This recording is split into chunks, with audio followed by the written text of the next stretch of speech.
Next question is what are you going to do for benefits for all people with disabilities? Under the One Big Beautiful Bill, we protected a system in a bipartisan, common sense way. That was the result.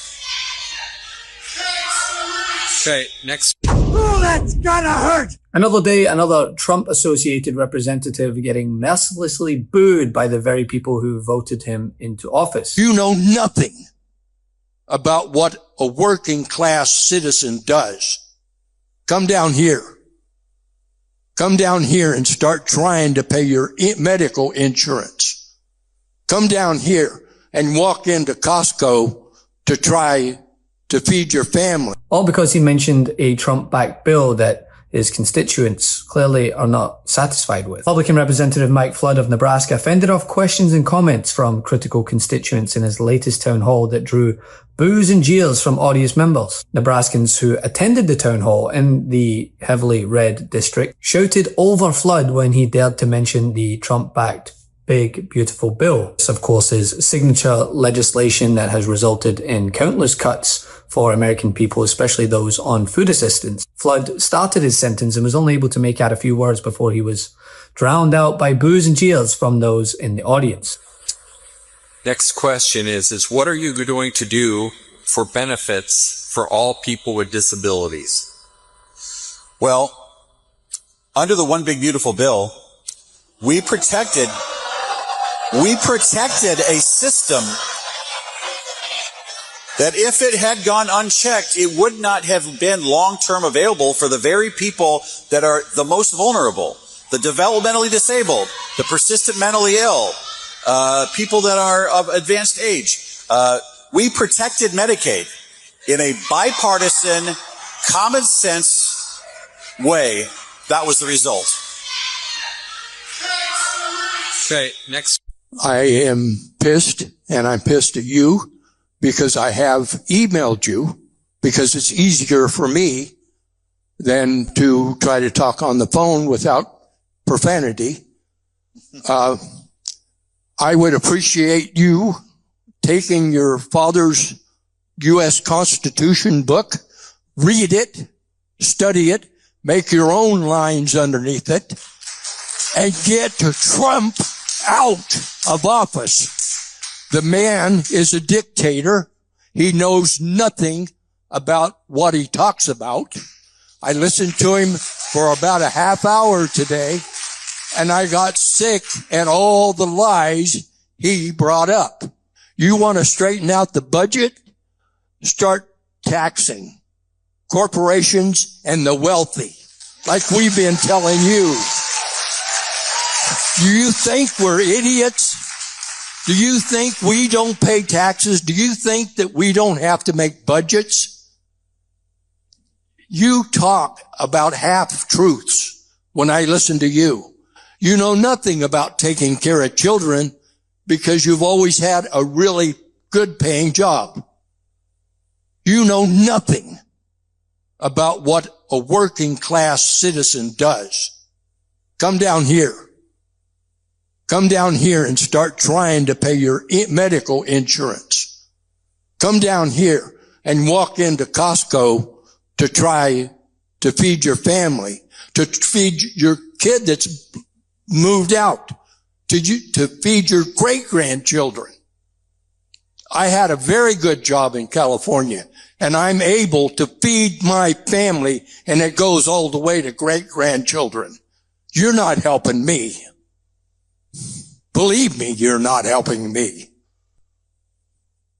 You need to take your head out of Trump's ass and start doing your representation of us. Flood's town hall this week is not the first time he's faced off with disgruntled constituents. He's starting to get quite a reputation for being a Republican who goes into the lion's den and is faced with the wrath of voters who are not satisfied not just with his performance, but the performance of the president. The president is destroying our democracy by defying the courts and the Constitution, attacking and silencing free speech in the media, allowing security breaches, erasing history, using tax dollars and presidential power for personal gains, blaming DEI and using it to discriminate, and promoting eugenics and genocide, all while showing signs of cognitive decline. Your votes, actions, and inactions show that you are a fascist politician, so please explain how you are not encouraging fascism, and are you going to invoke articles of impeachment against Trump?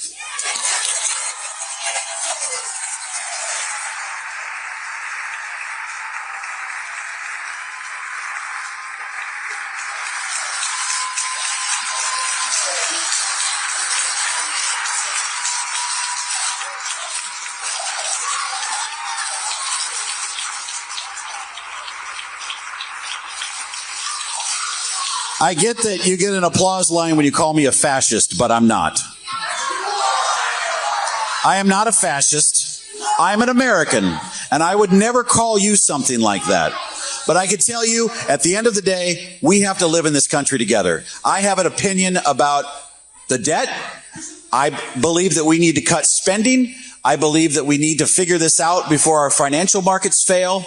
And I will do my best to stand up for you and the Constitution of the United States. Next question. In May, he was similarly met with backlash for defending some of Trump's policies. One audience member who asked a question accused Flood of making things, quote, unaffordable for Nebraskans. If you were to ask the president, affordability is just a made-up myth by Democrats. So why is a Republican voter out here discussing it? State government, $10,000. I mean, it just drives me insane, Governor, that they even think that they're going to get away with it. But what they're betting on is that people are not going to stop for a minute. They say Trump caused high prices. And then people go nuts. They lose their mind. I do believe there is this Trump derangement, right? Yes, absolutely. Well, that's why getting the message out is key. No doubt, Congressman. Well, honestly, what has been holding me back is I feel like the change that I was expecting from the president himself, I don't feel in my everyday life, which is concerning to me. I still feel, obviously, that, prices are very, very, very high.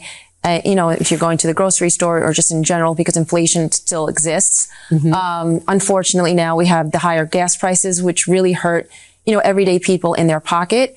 And I've voted my entire life. And the frustration right now is, it's just unbelievable because, what really changes? I just feel like that we're kind of, kind of steering the ship in the same direction. But the thing is, this coincides with the broader sentiment across the country. While Trump likes to claim that every poll is fake, or the ones that don't favor him, more and more Americans feel like it is becoming unaffordable to live in the country under the president's second term. With gas prices still high, inflation on the up to the point that Fox News can't even deny it. And then the Wall Street Journal had a report that Iran is definitely stuck on charging for ships transiting through the Strait of Hormuz, and that they're planning on making billions of dollars by doing that.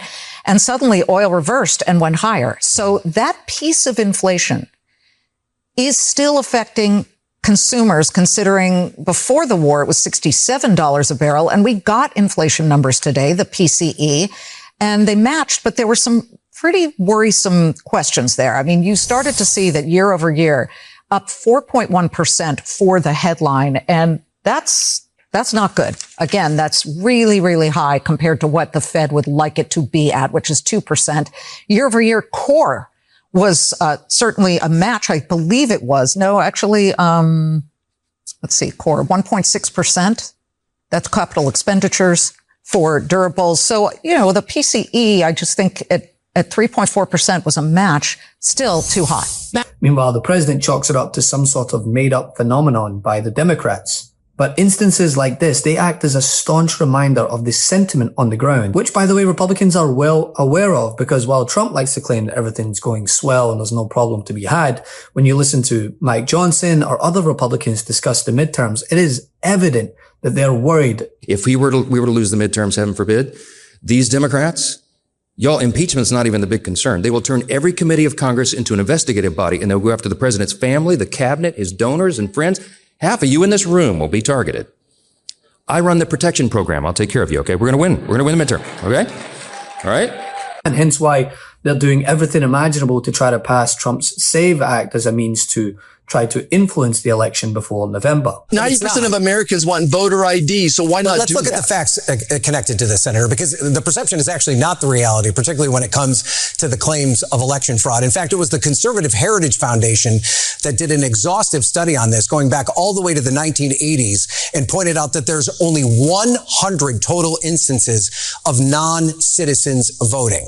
Again and again, part of the problem with election integrity is that President Trump keeps accusing election systems of not being fair and not being secure, but there's actually no evidence to support that. So don't you need to bring to the American people a suite of issues, a suite of evidence that demonstrates this need? Or just give me one example of where there was some level of fraud that the Save America Act would have prevented, that would have altered an election.